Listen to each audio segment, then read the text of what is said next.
Hi, come in. I am Clara.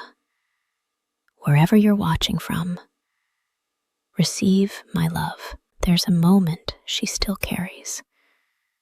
Not the argument itself, but 3 years later, standing in her mother's kitchen doorway, watching her mother's mouth almost open around the words she'd waited half her life to hear.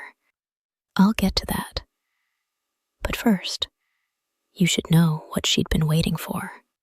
This isn't a real name, but it's a real kind of ache. Let's call her she. It doesn't matter what her name was. What matters is one sentence her mother said to her when she was 15, and never once, in all the years after, took back. It happened during an ordinary fight, the kind teenagers and mothers have, about a curfew, about a boyfriend her mother didn't like, about nothing that should have mattered 5 years later, let alone 20. But somewhere in the middle of it, her mother said something sharp. Something about how she'd always been the difficult one, the disappointing one, compared to her sister. And then, almost as an afterthought, tired and worn down from the argument, sometimes I don't know why I bothered. Her mother probably forgot she'd said it by the next morning. People say things in arguments they don't mean, and mean things they don't remember saying. But she remembered. She remembered it the way you remember the exact shape of a scar, long after the cut itself has healed over. She spent years after that trying to be the kind of daughter that sentence couldn't have been about. Better grades, a cleaner room, fewer arguments, fewer bad moods, less of whatever difficult had meant. She got good at reading her mother's moods before words were even said. A particular set of the shoulders, a particular quiet before a sigh, and adjusting herself accordingly, the way you'd adjust your footing on ice you'd fallen on once before. She became, by 17, almost unrecognizably easy to live with. She stopped asking for things. She apologized first in every disagreement, even the ones that weren't her fault, just to end them faster. She got a part-time job, not because she needed the money, but because it felt like proof of something. Proof that she was useful, capable, not the disappointment that sentence had implied. She kept every report card, every certificate, every small achievement in a drawer, half-consciously building a case file for a trial that was never actually going to happen. She never talked about it directly. Not for years. It became one of those things families just absorb. A wound nobody names that shapes every conversation around it without ever being the subject of one. The first time she tried to bring it up, she was 22, home for a holiday, and it came out clumsily, half apologetic even as she said it. Do you remember when you said you didn't know why you bothered with me? Her mother's face did something complicated. Not quite denial, not quite acknowledgement.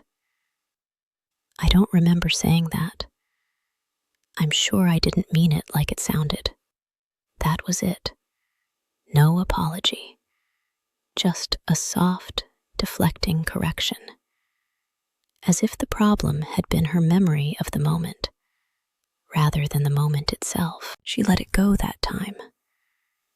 Told herself it wasn't the right moment, the right mood, the right amount of wine at dinner. She told herself that for years, actually, that there would eventually be a right moment, a right conversation, where her mother would finally say the 6 words she'd been waiting for since she was 15. "I'm sorry. I didn't mean it." She tried again at 26, after her mother made an offhand comment at a family dinner that echoed the same old comparison. Her sister's promotion, her own more modest job, the same tired weighing of one daughter against the other. This time she said it more plainly, not clumsy anymore, just tired. "I need you to know that what you said to me when I was 15 really hurt me. I've never fully let it go." Her mother went quiet for a long moment. Then, "You were a difficult teenager. I was under a lot of stress. I don't think it's fair to hold one comment against me forever." Not an apology, a defense, a reasonable sounding, entirely deflecting defense, delivered in the calm, slightly wounded tone of someone who believes they are the one being unfairly accused. She remembers sitting across the table, watching her mother's face rearrange itself into something almost pitying. Pity for having to deal with a daughter who wouldn't just let old things stay old. She didn't push further that night. She never did. There was always a specific moment in these conversations where continuing would have meant a real fight, a real rupture. And some old, tired part of her always chose the quiet retreat instead. The same instinct that had once taught a 15-year-old to become easier, smaller, less trouble. She went home that night and cried in her car in the driveway before going inside, the way she'd started doing after these conversations.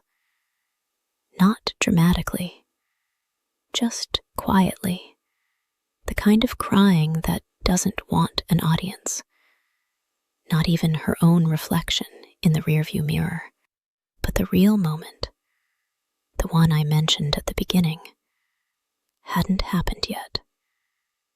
That moment came 3 years later.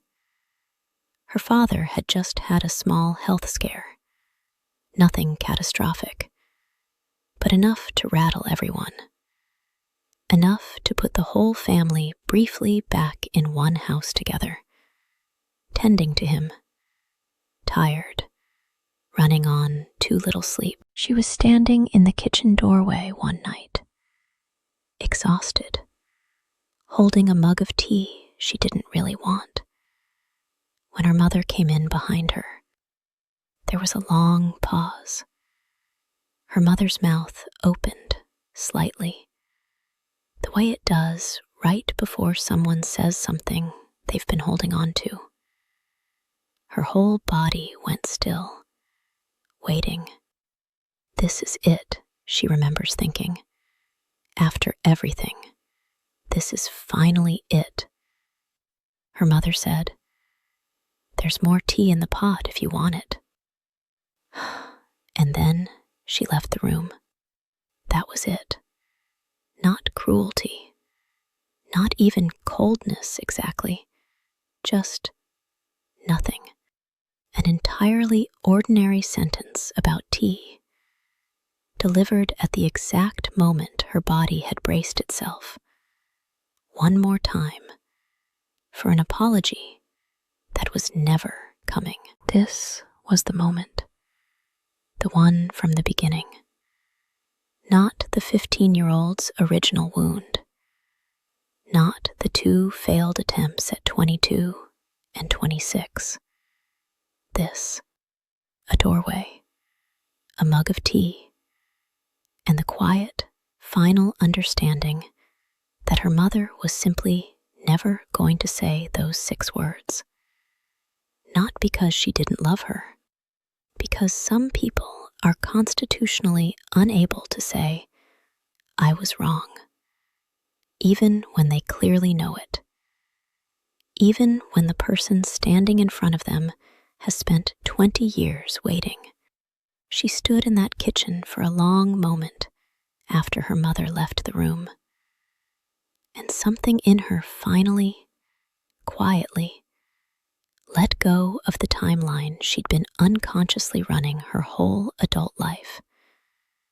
The one where eventually, someday, the right moment would arrive and the apology would finally come. Rejection distorts how you see yourself long after the moment that caused it has passed.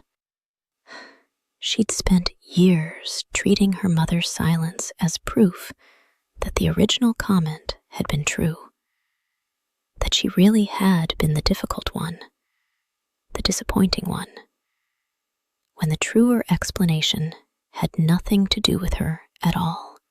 It was simply that her mother was someone who couldn't say sorry to anyone about anything, and never had been able to, long before her daughter was even born. Maybe you have your own version of that kitchen doorway. A parent, a sibling, someone who said something once that reshaped how you see yourself, and who has never once, in all the years since, said the 6 words you needed to hear. Maybe you've had your own almost moments too. A pause in a conversation, a look, a beat of silence where you thought, "This is it, finally." And then it passed, unspent, into something smaller and safer instead. An offer of tea instead of an apology. Maybe you've also spent years building your own version of that drawer full of report cards. Proof, evidence, an ongoing case for a trial that was never going to happen. Because the person you needed to convince was never actually looking for evidence in the first place. They already knew. Knowing was never the problem. Saying it out loud was, "I want you to hear something, and I want you to actually let it land, not just pass over you." What they said came from something broken in them. It was never a verdict on you. You didn't spend your whole life imagining a wound that wasn't real. It was real. The hurt is allowed to be exactly as big as it is. But you don't need them to finally say it for it to become true. You can release someone without ever getting the apology you deserved. Closure was always something you were allowed to give yourself. You get to decide when this chapter is finished. Not them, you. So here's what I'll leave you with tonight. You may spend the rest of your life without ever hearing those specific words from that specific person. That's a real loss. And it's allowed to still ache sometimes, even years later, even after you've made your peace with it in every other way. But the version of you that needed that apology to feel whole, she doesn't have to keep waiting anymore. You can be the one who finally says it to yourself. It wasn't your fault. You were never the difficult one. You were just a child who deserved better words than the ones you got.